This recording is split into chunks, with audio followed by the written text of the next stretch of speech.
Olá, pessoal, tudo bem? Estamos aqui para mais um programa As Pessoas Inspiram pela Vale TV. E hoje, gente, a gente vai falar sobre um assunto super pertinente. Vamos falar sobre trabalho. Vamos falar também sobre um projeto de uma colega minha aqui do Brasil, só que ela está lá em Portugal, que eu já vou chamar a Gislene aqui.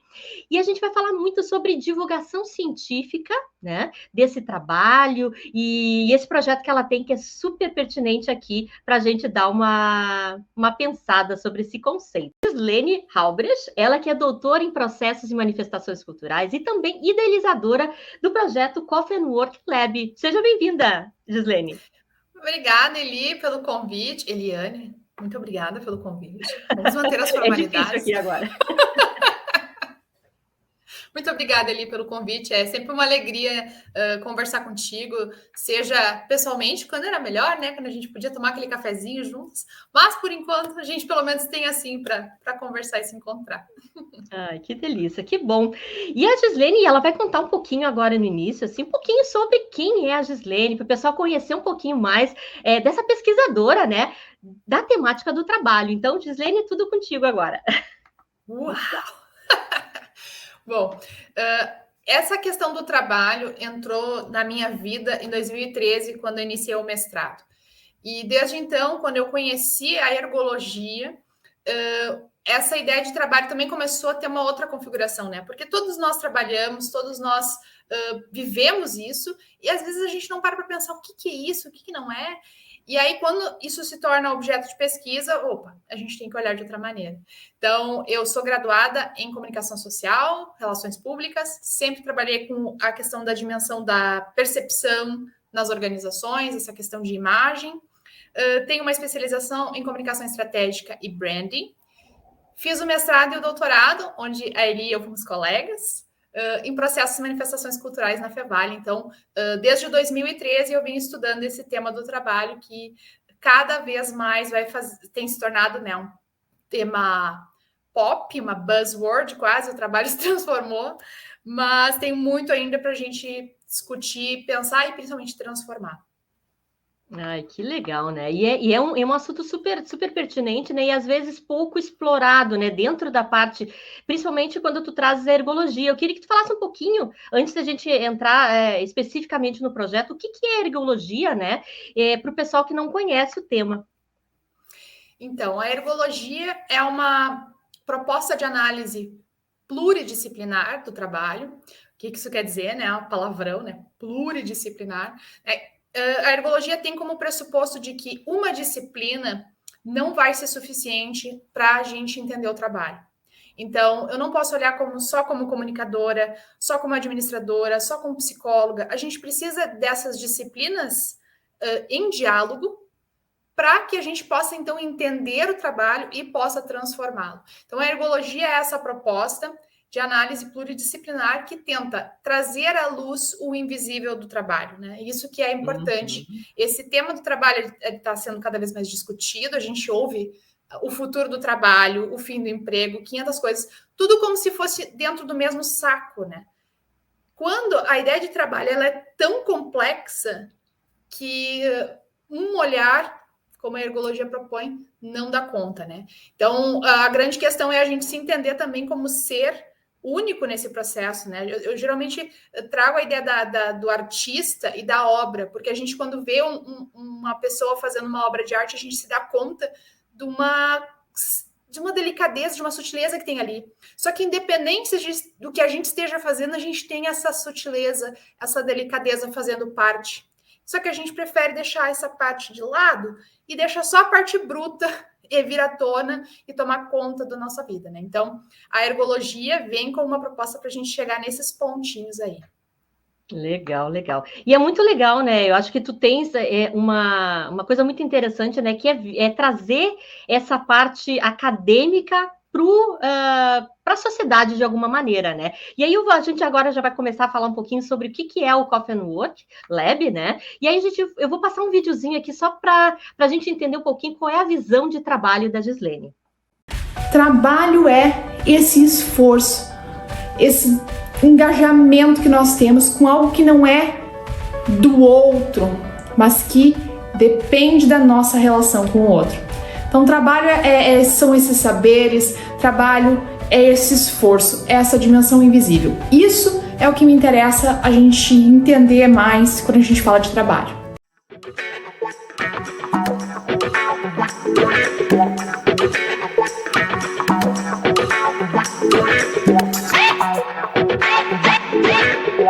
Uau, muito bom, Gislene, muito bom. Eu queria que tu comentasse um pouquinho desse vídeo que a gente viu, né? O que é essa percepção tua sobre o que é trabalho, então, propriamente dito. A grande questão é que, geralmente, quando a gente vai falar de trabalho, a gente está falando do salário que a gente ganha, das horas que a gente vende, da profissão que a gente escolheu, da nossa formação. E todos esses são conceitos correlatos ao trabalho, eles definem, né, muitos dos parâmetros do trabalho, mas eles, propriamente dito, não são o trabalho.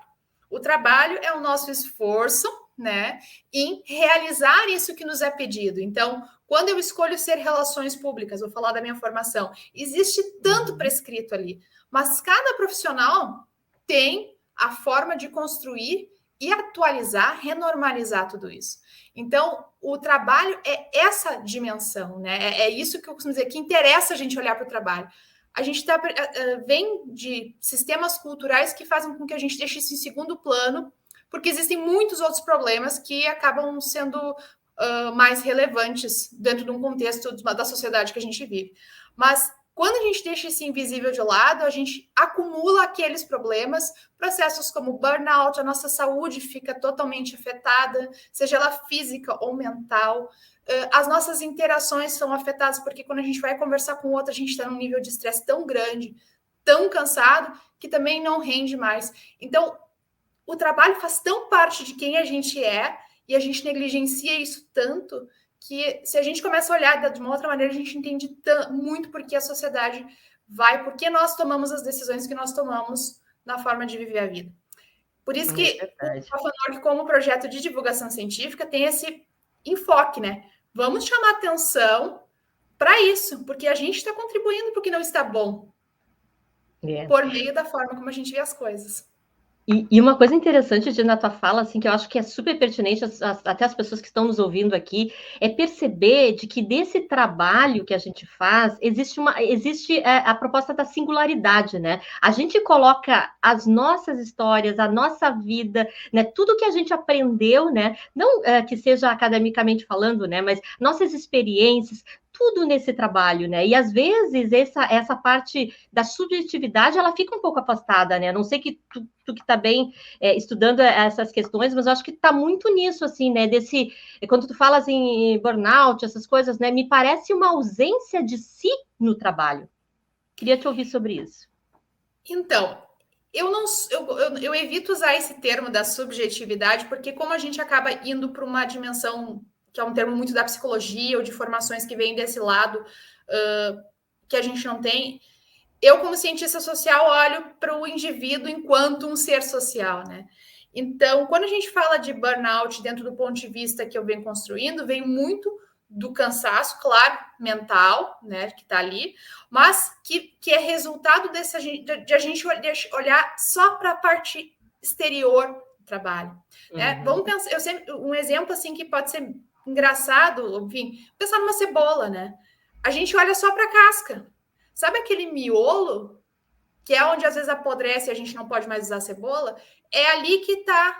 É uma comparação meio tosca, mas é aí que entra a nossa questão. A gente fica tão focado na casca do trabalho, tão nos resultados, no salário, tudo isso, no nível no número de tarefas, em como ser mais produtivo, que a gente esquece de que tem um ser humano que tem determinadas condições físicas, que tem determinadas condições sociais, né? Determinada história, determinados saberes que já foi construindo, determinada abertura para construir novos saberes, e é ali que entra o nosso esforço, justamente enquanto trabalho. Só que como a gente não olha para isso, pode ser isso, como tu coloca, a gente não olhar para o si, não se vê como ator nesse processo. Eu não usaria a questão da subjetividade por questão de não ser cientista desse enfoque, né? Mas como cientista social, sim, falta um olhar nosso enquanto nós em interação com o outro, na nossa interdependência com o outro, né? Enquanto a nossa relação se afeta. E isso define, sim, quem nós somos, né? Sem dúvida, que legal, que máximo. E agora, Gil, eu queria que tu comentasse com a gente o que é o Coffee and Work, né? Como ele surgiu, quando ele surgiu e por que ele surgiu, né? Começa. Então, o Coffee and Work surgiu em 2019. Ele surgiu como um projeto de divulgação científica voltado à questão do trabalho, a partir da minha pesquisa de doutorado, que tinha como enfoque a produção de saberes a partir da atividade realizada em espaços colaborativos. Uhum. E isso é amplo, né? Ainda que eu tenha enfatizado a dimensão do coworking, espaços colaborativos são diversos, né? E a grande questão era muita coisa para deixar guardado na biblioteca, né? E a ergologia, eu sou uma pessoa que sou apaixonada por essa perspectiva e eu acho que ela é muito prática. Então, ao mesmo tempo que ela é prática, ela também é complexa. Então, é por isso esse esforço que a gente tem que estar tendo sempre para olhar para o invisível do trabalho, olhar para essa dimensão que a gente procura deixar escondida, né? E que muitas vezes todo um contexto faz a gente deixar assim, porque é mais relevante, né? Enfim, não vamos voltar para a pergunta anterior, Não dói tanto, vou dizer assim que não dói tanto. Exatamente. Então, a ideia veio disso, né? Vamos trazer elementos do trabalho para a discussão e sobre um outro olhar, porque a gente vê todo mundo falando de os empregos vão terminar, os robôs vão vir nos substituir, a gente ouve tanta coisa a respeito do trabalho, e essa dimensão do trabalhador enquanto ser que está se constituindo ali, raramente a gente escuta. Bom, é algo que a gente precisa falar, vamos construir esse espaço. Então, foi aí que surgiu, e logo na sequência convidei a Eli, que é parceira desse projeto também, e agora a gente está tentando caminhar para ir um pouco além, né? Além da divulgação científica, do conhecimento que se produz nesse escopo, a gente também quer produzir investigação e intervir nesse campo. Uhum. Intervir. E, na verdade, assim, com essa mudança, enfim, de trazer um laboratório para dentro do Coffee and Work, assim, como é que tu imagina, assim, que tipo de pesquisador, ou é só pesquisador, ou as pessoas que trabalham dentro das empresas, elas também podem colaborar, e que maneira elas podem construir esse processo junto contigo? Então, a gente tem tentado pensar nas alternativas de agregar cada vez mais gente. Por quê? Primeiro lugar, porque a gente entende, em concordância com a ergologia, que a gente não entende o trabalho, nunca vai entender o trabalho sem conversar, sem ouvir e sem estar com quem trabalha. Então, por isso que a gente já tem algumas estratégias, como, por exemplo, a série Vozes, que ela é focada só em trazer pessoas que vão contar suas experiências de trabalho. E aí a gente vai discutindo em cima disso. Então, o que mais a gente está criando? A gente tem possibilidades de pessoas que são pesquisadoras de estarem construindo investigação com a gente, mas que também queiram divulgar o seu trabalho por meio do nosso blog, nas redes sociais. E enquanto pesquisa mesmo, a gente tem algumas ideias engatilhadas, como, por exemplo, ir a espaços de coworking, encontrar alternativas para produzir mais elementos de competência no esquema do empreendedorismo, porque também, e a Elia, que é uma especialista nisso, a gente acaba entrando muito por um outro lado mesmo das interações e de como as pessoas produzem sentido a partir disso, e como essa compreensão pode sim transformar a forma de empreender, né? Porque existem tantas dimensões desse empreendedorismo que às vezes são um pouco obscuras, e a gente tem sim potencial de avançar muito e construir uma sociedade diferente por meio dessa forma de trabalho, né? Então, esse é um exemplo de atividade, mas a gente está super aberto para quem quiser propor outras formas de intervenção, também construímos parcerias e avançarmos nesse sentido. Uhum. E Gi, deixa eu te perguntar, assim, tu que está bastante envolvida com essa temática, né? O que as pesquisas têm dito com relação aos comportamentos das pessoas, né? Esse sentimento que se tem dentro desses ambientes corporativos. Como é que está essa situação, né? Porque eu, particularmente, assim, tenho uma experiência de mais de 20 anos dentro do mundo corporativo, né? E no meu tempo, né, na minha história, assim, era um pouco, às vezes, difícil de a gente conseguir colocar essa nossa singularidade, né? Dar a voz às nossas opiniões. Não sei como é que está essa situação em termos de pesquisa hoje com relação ao trabalho. Olha, Há de tudo ainda, né? Ainda existem organizações que são exatamente como tu dizes, que não têm abertura, especialmente em alguns campos onde já está um pouco mais saturado o mercado, enfim, algumas coisas assim, onde exige-se um nível de qualificação que se pressupõe que porque a pessoa não tem uma qualificação como uma graduação ou mais, ela aceita qualquer coisa. Então, ainda existe uma visão muito verticalizada das coisas, é padrão. Se a gente pensar essa discussão dos mais privilegiados que têm possibilidade de trabalho remoto, a gente vai ver um outro nível de discussão que é uma oposição entre quem quer estar no escritório e quem quer estar remotamente, como se tivesse que ser assim um confronto. Então, por que eu estou falando isso? Porque ainda existe muito forte essa ideia dentro das corporações desse confronto precisar existir, nós contra eles. E isso é danoso, é problemático e, infelizmente, ainda tem muita força. Entretanto, existem alguns profissionais de alguns campos que já conseguem impor determinadas coisas. Então, eu não trabalho se eu não tiver oportunidade de me expressar e de construir coisas de tal maneira. Claro que isso é a camada mais privilegiada de trabalhadores, né, que tem condições de fazer isso, mas é uma realidade que também existe. Então, quando a gente olha para essa dimensão do trabalho, é uma caixa de Pandora, assim, né? A gente abre e sai muita coisa diferente. Tem muita injustiça, muita diferença e muita coisa para mudar. Isso, de maneira geral, é o que a gente pode dizer desses estudos sobre trabalho, porque vai depender muito mesmo do campo e do olhar que se investe. Sem dúvida. Eu acho que a gente está vivendo, né, de um momento de transição, né? E quando a gente começa a mudança, né, a gente tem, claro, as empresas que já estão um pouco mais preparadas, já estão mais abertas a essas mudanças, outras nem tanto, né? Mas eu acho que essa ideia de transformação, né, eu acho que tu também faz isso muito bem, né? Através da divulgação científica, através dessa reflexão sobre o trabalho, né? Conscientizar e mostrar a importância de se pensar um pouco mais profundamente sobre o que acontece dentro das organizações, né? E aí eu ia te perguntar uma coisa com relação à tua tese, né? Tu vieste já dentro do doutorado pesquisando isso. Dentro dos teus pesquisados lá, as pessoas que fizeram o trabalho junto contigo, os entrevistados, enfim, o que tu sentiu com relação a essa percepção dentro dos coworkers que tu visitaste? Então, o que é a primeira coisa que é importante falar? Essa pesquisa foi num contexto pré-pandemia, né? Então, isso, com certeza, agora talvez a gente tenha outros comportamentos. Mas, para mim, por um lado, foi um pouco de frustração, porque existe uma ideologia muito forte de que a colaboração, num sentido mais realmente de conexão, de partilha, exista muito forte. E com os entrevistados que eu tive, as entrevistadas na maioria, isso é um ponto que eu também acho que é importante destacar, em geral, nos coworkers, essa realidade mudou em 2020, mas até ali, a maior parte das pessoas que trabalham em coworking são homens. E aí, o que acontece? Dos 2 espaços onde eu fiz um estudo em profundidade, foram 3 meses em cada espaço, apenas mulheres, um homem participou do estudo.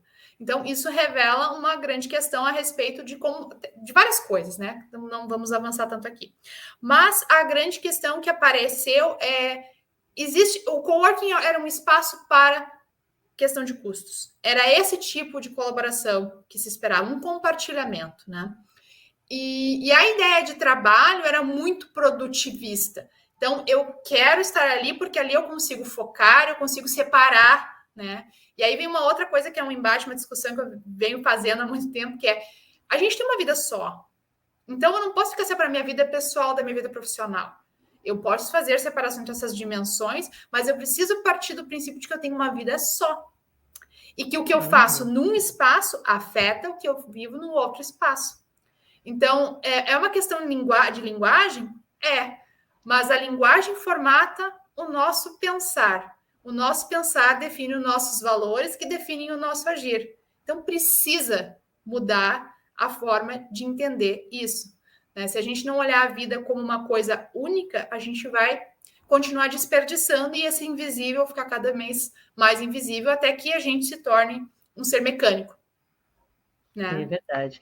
E é uma coisa muito, muito louca, né? Porque eu lembro, assim, quando eu comecei no meu trabalho mesmo, um dos primeiros empregos, a pessoa que me contratou me disse assim, Eliane, olha só, aqui dentro é o seguinte, ó, tu veste a camiseta, né? Veste a camiseta e o teu lado, se tiver algum problema em casa, deixa ali lá entende? Então, assim, realmente era uma visão muito mecanicista, muito. Nossa, eu tinha 17 anos, né? Eu já achei louco aquilo naquele tempo, imaginar agora, e aí ainda a gente vê algumas coisas acontecendo nesse sentido, né? Mas assim, te pergunto, dentro de um processo de intervenção, por exemplo, dentro desses espaços, né? Existe a possibilidade. Como é que assim seria o início de uma ideia de transformação que tu enxergas? Assim, qual seria de uma forma, se fosse uma consultora, tá? Como é que se começa a fazer um trabalho desse dentro das organizações? A primeira coisa é entender de fato o estado atual das coisas, né? Eu sou formada em relações públicas, como eu disse antes, e às vezes, e uma das grandes bases da formação é pesquisa. Mas tem jeitos e jeitos de fazer pesquisa interna, de clima ou qualquer coisa, né? E geralmente a gente acaba formatando para ouvir o que se quer.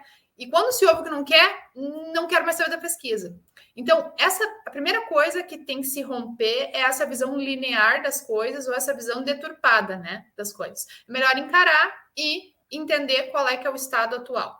E aí, se existe uma diferença muito grande entre o que as pessoas esperam, como elas entendem, como elas vivenciam, e aquilo que a organização coloca como prática, se existe uma dissonância muito grande ali, em algum momento vai ter que existir diálogo e aprendizado coletivo. Não adianta, senão vai ser sempre aos trancos e barrancos. A empresa pode ter lucro? Pode. Mas, de novo, a gente está falando em trazer essa dimensão do trabalho invisível, que a gente tem uma vida só e que a gente quer melhorar a qualidade de vida. Afinal de contas, a gente incorpora tantas tecnologias para a nossa vida com o pensamento de que isso vai melhorar a nossa vida. Tem melhorado? Bom, aí depende também de quem fala, mas há evidências muito fortes de que não tem melhorado tanto assim. Então, quer dizer que nós estamos fazendo essa apropriação de maneira menos eficiente do que poderíamos. E, nesse sentido, as empresas precisam, sim, encontrar formas de fazer com que esse aprendizado aconteça. Vai custar? Pode ser, mas custo é uma questão de ponto de vista. Pode ser um investimento, né? A gente tem vários casos, né, de empresas que optam por fazer uma grande transformação no seu jeito de vivenciar o trabalho e que tem resultados ótimos. Uhum. Claro que o processo é, às vezes, doloroso, é complexo, né? Mas é uma fase que precisa ser vivida. Todos nós precisamos amadurecer para que a gente chegue num outro lugar, num outro patamar em termos de trabalho, né? É verdade, é verdade. E eu concordo muito contigo nesse sentido, né? Porque a gente realmente tem que iniciar o processo, né? Iniciar o processo às vezes não é fácil dentro de uma organização, né? Porque eu acho assim que a liderança ela tem que estar muito aberta também a querer mudar, né? Porque se ela não coloca isso como uma alternativa, né, para o bem-estar desse funcionário, né? E não enxerga nesse bem-estar dele, de certa forma, a produtividade acontecendo de uma maneira mais tranquila, de uma maneira mais leve, fica muito difícil das coisas realmente acontecerem, né? Mas eu fico muito feliz de saber disso, né? E ver que tem movimentação acontecendo nesse sentido, né? Existe, né? Eu sou um pouco atravessada em algumas coisas. Ele me conhece, sabe que eu tenho uma alma rebelde. Essa ideia, enquanto a gente mantiver essa ideia verticalizada de que alguém precisa nos guiar, eu acredito que a gente não vai avançar muito. Mas, claro que isso faz parte do processo de amadurecimento de todos nós, né? Então, as pessoas têm que entender que elas não precisam de alguém puxando elas, e o cara que é líder tem que entender que o papel dele enquanto líder, eu vou usar um outro papel que é o professor, ele não tem mais aquela configuração de alguém que te bate a régua na mão quando o teu comportamento não é o que se espera, ou quando tu não consegue entender como 2 mais 2 dá 4. Hoje o professor já se entende que ele tem uma configuração de estímulo, de incentivo, de fazer todo um outro processo de compreensão e de relacionamento, né? Então, se a gente vê a liderança dessa maneira, todos nós podemos ser líderes, porque nós podemos, com quem está no nosso entorno, fazer isso, tirar ou fazer com que cada um de nós faça o seu melhor e avance. Isso é produzir saberes por meio do trabalho, que a gente fala, né, ergologicamente. Produzir saberes no meio do trabalho é isso, é eu estar em inter-relação com quem está comigo e construir uma coisa nova a partir do que está ali. E trazer isso para a evidência. E não preciso de alguém com um cargo que tenha essa questão. Claro, como eu disse, tem essa alma rebelde. Eu estudei coworking porque eu enxergava ali uma possibilidade disso acontecer. Mas a gente tem uma formatação social muito forte ainda vertical. Então, para mudar isso vai levar muito tempo, né? E dependendo com quem a gente conversa, às vezes até uma tristeza, porque não se vê luz no fim do túnel. Mas a gente vai tentando e vai continuando, no dia a gente chega lá. Não, bem legal. Não, assim, a questão até da liderança, né? Tu tocaste num ponto que para mim também eu concordo muito, que a liderança ela se expande, né? Qualquer um dentro da organização é líder de alguma coisa, né? Não pensar nessa liderança hierarquicamente, como você fala, né? Mas todos nós participa de um projeto, né? Tem influência, né?